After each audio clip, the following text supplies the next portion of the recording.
Ол күні мен білмеймін қандай күн болғанын, какой-то мен ютубта пайда болған сияқтымын. Өзім де түсініп тұрған жоқпын бұл жерде қалай пайда болғанымды. Бірақ мен қарсы емеспін, ютуб көру маған әрқашанда қызық. Поисікте Нұрлан Қаламды іздеп сол. Нұрлан Қаламның видеолары өте сапалы, маған қатты ұнайды өткені.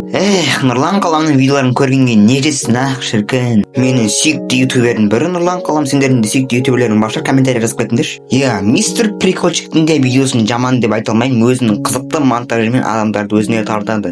Әке, өскен кезде мен басқа планеталарға саяхаттағым келеді.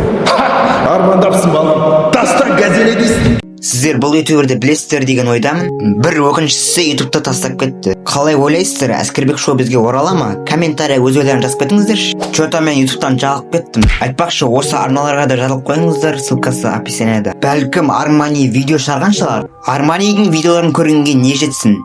Нет, ты поняла, ютуб тастадың ғой дейді. Шынымен дейді, менімен не дұрыс емес? Армани авторский право жүрмейді деген ойдамын осы видео үшін. Айтпақшы, оригиналын көргілеріңіз келсе, ссылкасы описаниеда. Ал менің арнамда бар жоғы 3 қана жазылушы. Ютубта дамуымды шешетін басты фактор видео жүктеп салу. Сен мен естірсің бе өзі? Кім айтты саған ютубер болу оңай деп? Ха.